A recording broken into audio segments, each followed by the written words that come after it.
Ah, Texas. 850 miles from Orange to El Paso, 900 miles from Brownsville to Texline, and thousands upon thousands of highways and dirt roads in the middle. Exploring Texas ain't no small vacation, friend. It's a lifetime endeavor. But what if you don't have years, but just one single day? Well, that's where we come in. From the well-known landmarks to the completely obscure dives and hideaways, and all within a day's reach. So let's hit the road. I'm Chet Garner, and this is The Day Tripper.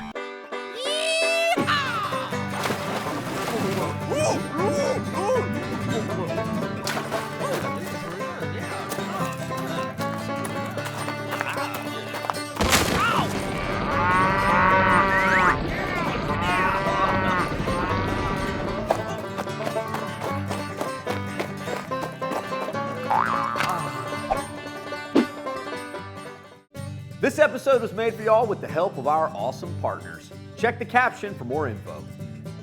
Okay, roll call. Camera. Yes, sir.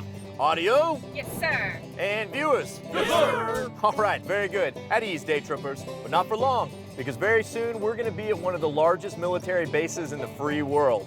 ETA, 60 minutes till Killeen. Killeen!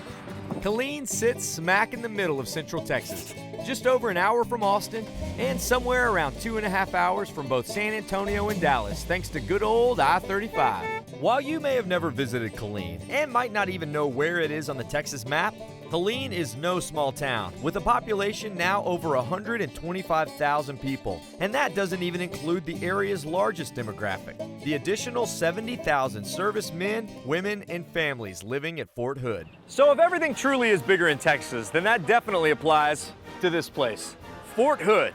It's not only the largest Army base in Texas, but it's the largest military installation in the free world, meaning this place is huge.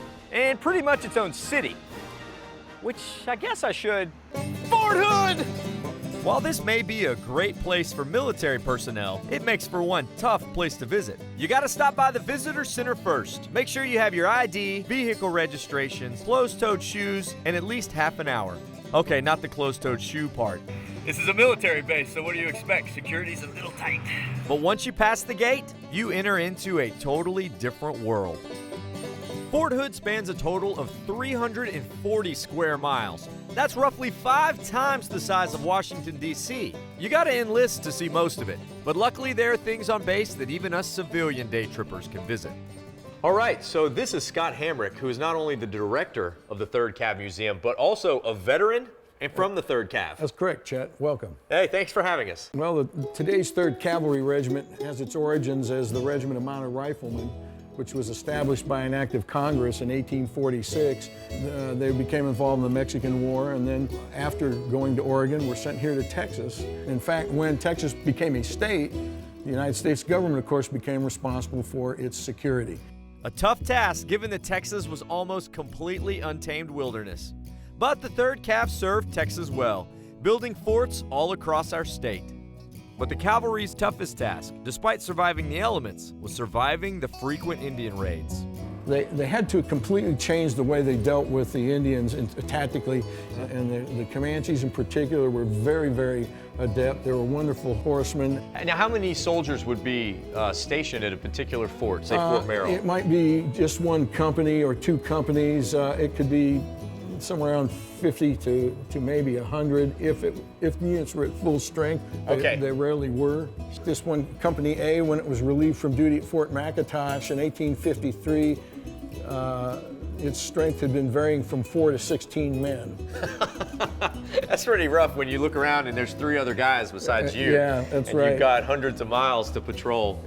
As interesting as it is, the museum doesn't simply highlight the 3rd Cav's time in Texas, but its entire existence, from the Mexican-American War to the World Wars, all the way up to Iraq. The 3rd Cav Museum is full of incredible stories, but it's now time to head up to Fort Hood's other public museum for the 1st Cav Division, America's first team. All right, so this is Steve Draper, the director of the 1st Cav Museum. Thank you very much for having us out. Thanks for having you folks out for us. We really appreciate you coming to visit us here at the 1st Team. Formed in 1921, the 1st Cavalry Division's mission was protecting the southern border, which it did on horseback. During the 1930s and 1940s, the Army, the horse is still the most valuable commodity. You could go on unimproved roads in the hills and mountains. It's the tank of the past. But in the 1940s, technology finally caught up with the old steed, and the cavalry began a changing. Different kind of saddle, but same kind of beastie. Yeah, less horse, more horsepower. That's right, exactly correct. And then we start moving into tanks and also in infantry. With its new identity, the 1st Cav was deployed to the Pacific Theater during World War II. Said send in the 1st team, and the 1st Cavalry Division went into the Philippines. The 1st team. The 1st team, and we call 1st in Manila and 1st in Tokyo. So. Wow. The museum has multiple lifelike displays of combat in Manila, Korea, and then Vietnam. But the 1st Cavalry Division would serve in every single theater of operation in Vietnam, from the very south of the Mekong Delta all the way up to the border with North Vietnam. After the Vietnam War, the 1st Cav Division came to reside at Fort Hood, then serving in Desert Storm, Bosnia, and most recently, operations in Iraq. From building schools, to helping facilitate Iraq's first free elections, to combat. Yes, the interior of the 1st Cav Museum is not to be missed, but neither is the exterior. I love the smell of napalm. Wait, actually, that's barbecue brisket. Wait, where's that coming from? It smells delicious. But that's gonna have to wait. The artillery courtyard is full of vehicles from numerous conflicts. The M4 Sherman tank. This beast was the workhorse of World War II. You don't want to be in this thing's way. Can somebody give me a 3/8 wrench? I think I'm gonna have this baby running by the end of the day. Check this out. It's a sky crane. This thing is massive. So they would basically pick up cargo boxes underneath it. It could lift something like 20,000 pounds. You needed camp to move, you called in the sky crane, it could take it wherever you wanted. I gotta feel like a little kid right now playing with really big toys. Oh, wow. And mixed in amongst the buildings, training grounds, and museums of Fort Hood are the memorials. Lasting tributes to the men and women who have bravely served their country from Fort Hood, some never to return again. It is truly a humbling and inspiring experience to be on base amongst our soldiers. Fort Hood has a long history of turning out brave men and women. But there is one who was stationed at Fort Hood who is perhaps more famous than all of them. He was a king among men, well, because he was the king, Mr. Elvis Presley. Private Presley was stationed at Fort Hood for 6 months before being shipped off to Germany. But that was long before Rhinestone Elvis. It was the younger, all-American Army Elvis, which was even before the sideburns. Perhaps his time in service at Fort Hood inspired him to shoot the military classics like GI Blues, and then of course, Blue Hawaii, which no doubt was inspired by the Hawaiian-esque landscapes of Killeen. Oh man, these waves are totally radical. Look over there, there's the volcano over there. Look at there, oh, that's a sea turtle. Hey, blue whales, how are y'all? Oh wow, look, a ukulele, playing. Whoa! These waves got me all shook up, if you know what I'm saying, right there. Whoa, watch out for those fire dancers. Man, this place is crazy. Viva Las Killeen, baby. All right, look at that. Some good eating. Oh. Okay, so the streets of Killeen might be a pretty poor substitute for the beaches of Hawaii, but what Killeen does have is some of the best Hawaiian food that you've ever tasted. This is C&H Hawaiian Grill. I know, you can't trust a Hawaiian restaurant in Central Texas. I mean, what could a landlocked town like Killeen know about island style, island flavor? Well, with owner Henson Timo at the grill, quite a lot, actually. Well, tell me, how did a Hawaiian restaurant get plopped in the middle of Central Texas? Well, grew up in Hawaii. We used to this kind of food in Hawaii, and we had two boys that were both stationed here, and they were off to the war, and we wanted to be here for them. What I missed the most was what we call plate lunches, which is scoops of rice, macaroni salad, and whatever meat you put in there, and we couldn't find any.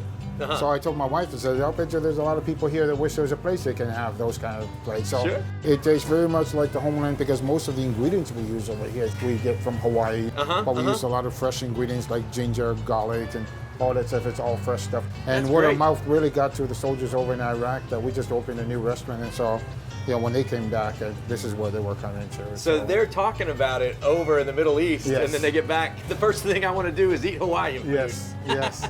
So whether they got word overseas or just down the street, C&H seems to be the place to be for the classic Hawaiian plate lunch. This place has extremely authentic food. That's why I come here. That's the only reason why I come here. Yeah, is this, are you Hawaiian? I'm actually Samoan. Okay, I'm Samoan. Yeah. And they got it right? They do. They have it on point. That's why I order the shoyu chicken because it reminds me of what my mom makes. Oh, Back really? home, So we're here with Specialist Oric, who is eating the Kalua pork.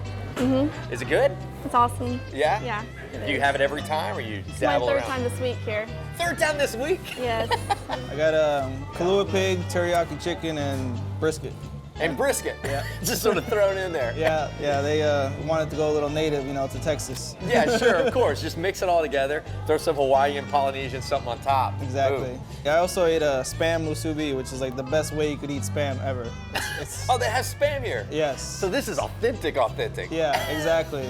So there might be some additions for us Texans, but the rest of the menu is straight up Hawaiian, all the way down to Henson's secret ingredient. Back in Hawaii, they always say that you have to have the aloha spirit and the ohana spirit, which you put a lot of love and care into it.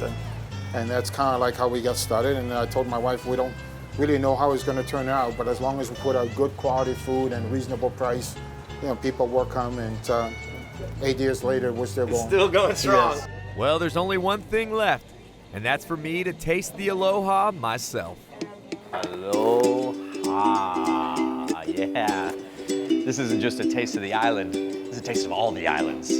I've got katsu chicken, which is a deep fried Hawaiian chicken, beef brisket, Texas style, yet smothered in a teriyaki sauce, then some shoyu chicken, marinated oven roasted chicken covered in a strawberry glaze. Tell me that doesn't sound delicious. And then the lau lau plate, like a little special package of taro leaves and pork shipped in just for me. I'm gonna need lots of napkins for this, folks. Katsu chicken. That is delicious. It's dark meat. Now that's just down-home cooking right there. Barbecue people are very divided on whether you even put sauce on meat. I wonder how they feel about putting teriyaki sauce on meat. But you can't argue with the flavor. Shoyu chicken. The sweet glaze over it sort of gives it a bit of an Asian kind of thing going on. Oh, that's delicious. Taro leaves, and underneath, slow-cooked pork. If you're scared of eating Hawaiian food, don't be. This is delicious, and it all sort of has something similar that reminds me of soul food. You gotta try it. You gotta try it. Wow, I got a lot of my mixed plate left to polish off. Y'all probably should wait up on me. I'm on island time. Ah, yes, the beautiful island of Killeen, which is actually quite an eclectic place to eat, as the decades of military travelers have brought back an abundance of cultures with them. It has also brought an abundance of military gear. We now interrupt this programming to remind you to like and subscribe. Now back to the road. Which has created an abundance of military surpluses. You might say Killeen has a surplus of surpluses, but my favorite is Surplus City. Yeah, now this is the kind of stuff I need. If an enlisted man loses something important, Surplus City comes through in the clutch. It's also the best place for civilians like us to pick up some legitimate military goods. I love Army surpluses. They have everything that you used to want to play with as a kid, but like the real version. Except for this. This is still the fake version. Man, they've got like every single kind of camo. One of those, or I could be the real deal, like John Wayne style. Yes. Oh wow, could you hear that? Snow gear. I don't think it's cold enough. Anyone in the mood for Menu 21 tuna? I'm not envious of the guys that have to live off of these things. Body camouflage. Is it like just impossible not to want to play with everything in an Army surplus store? Cheers to you. And while I could outfit an entire infantry in this shop, I just need a little souvenir. A jacket. Yeah, now we're talking. You know what though? I think the whole crew needs a jacket, right? Yeah. Okay guys, let's suit up.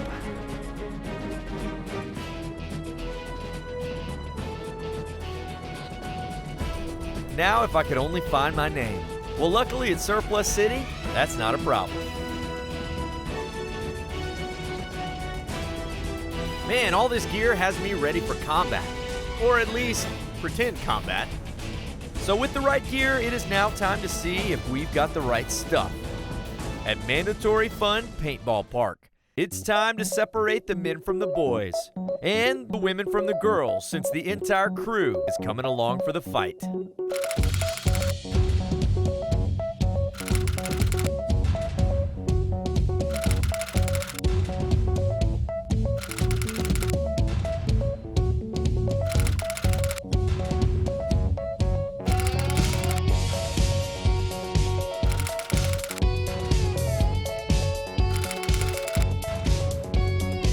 Mandatory Fun has everything you need to play paintball. So our masks are on, our guns are sighted, our abs are tight. You're not ladies anymore, you're killers, okay? If you put the O there, I'm gonna definitely put the X here to block you. Right.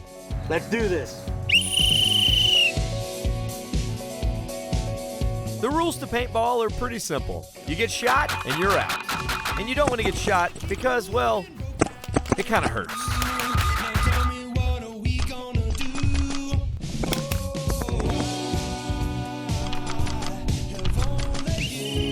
Good game, bro, but you got shot by a girl. I did not get shot by a girl. Yeah, you did, man. No, I didn't. Yes, I wouldn't get shot by a girl. What are you trying to say? What's wrong with getting shot by a girl? Girls can't I'm just shoot? saying girls aren't as good at paintball. It's a fact.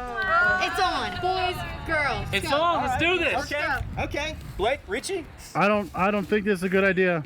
That day tripper's going down. You do realize these are girls, right? Shooting fish in a barrel? There's no fear like a woman scoring, Chet. What'd you get me into? Listen, man, they're girls. You know, chemo really does look good on you. Yeah, it brings out your skin tone. Bad boys on 3. Girls on 3. 1, 2, Bad boys! Girls!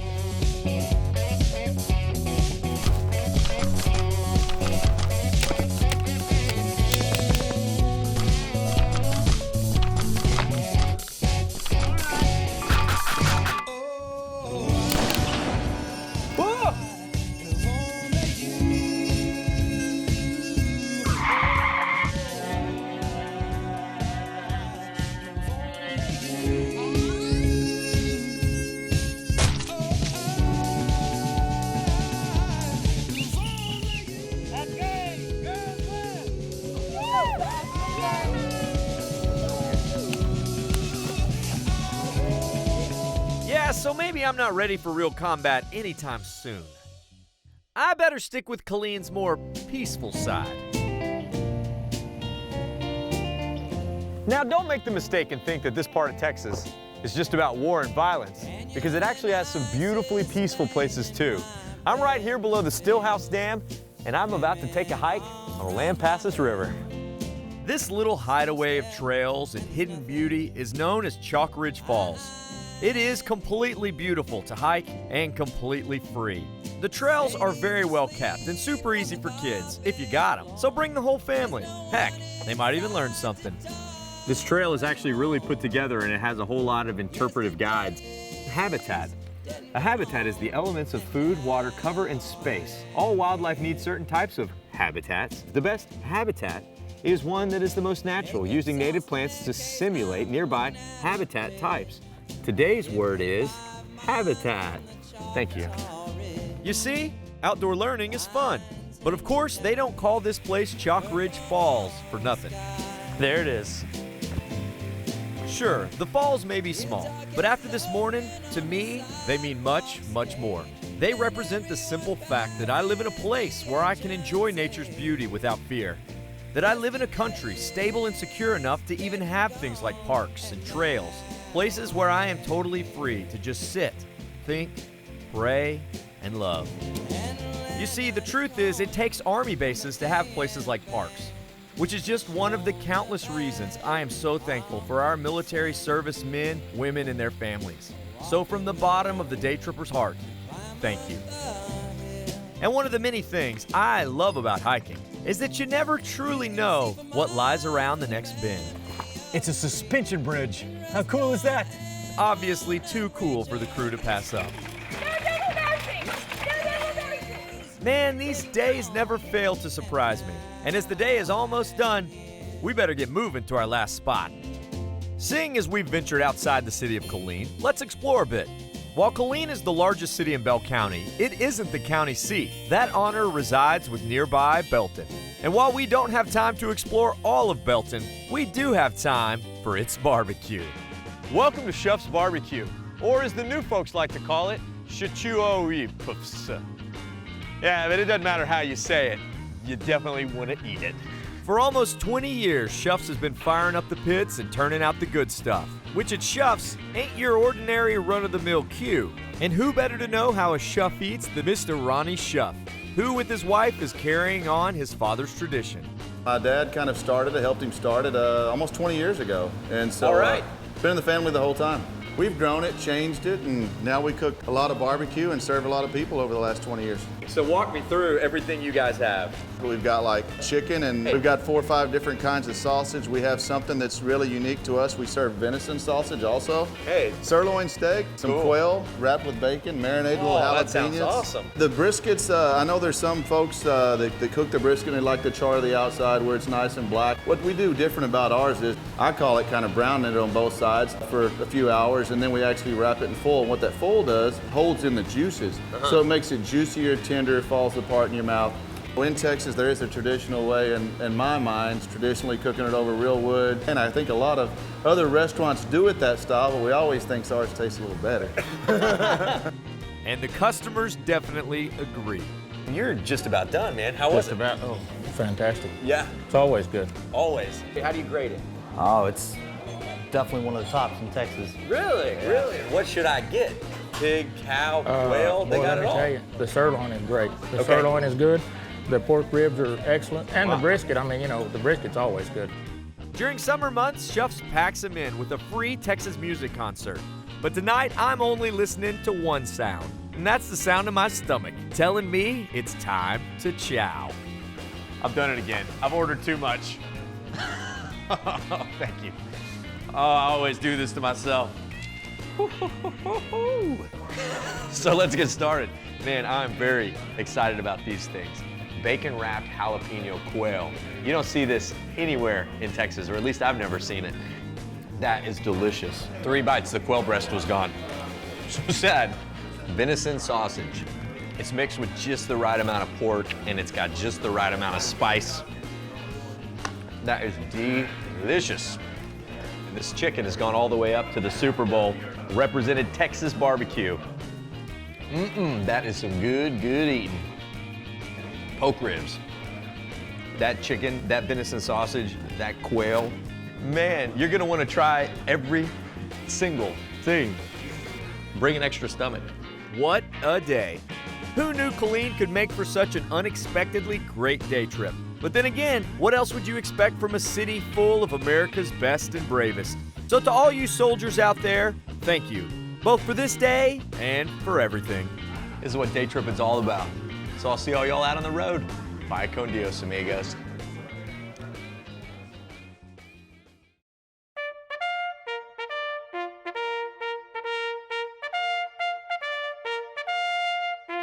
No day tripper ever won paintball by dying for his team. He won paintball by making the other day tripper die for his team. Now our bullets may not be lead, but tiny capsules of brightly colored paint, they hurt. Quite a bit, actually. The point is that 30 years from now, with your grandson sitting on your knee, and he looks at you and he says, "Grandpa, tell me about that day trip."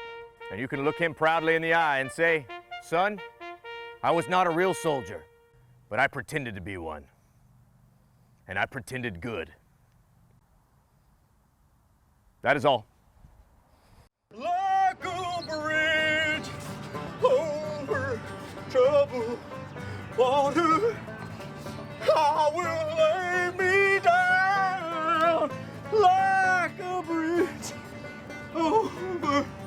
top of water. Thank you very much.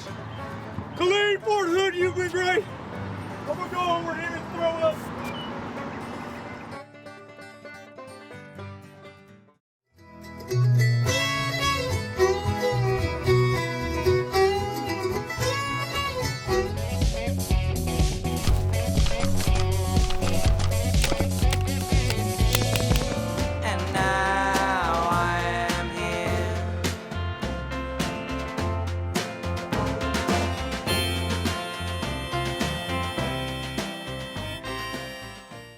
Howdy, y'all. Follow along with my adventures at Chet Tripper on Instagram and at The Day Tripper TV on Facebook and YouTube.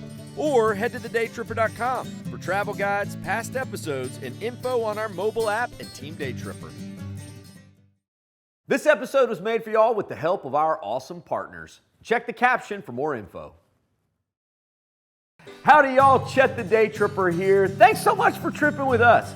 Remember, while you're here, like this video, subscribe to our channel so that we can stay out there on the road and keep on tripping. Did we miss anything in this town? Leave us a comment, let us know. We love finding out about new stops with all of your tips. And if you love Epic Texas Day Trips, remember to check our channel. We got a lot of them on there. Also, don't forget, if you want some sweet Day Tripper merch or another cool Texas-made product, come see us in Georgetown at the Day Tripper World Headquarters. You can also shop online if you check the link down there in the caption. All right, y'all. Bye con Dios, amigos.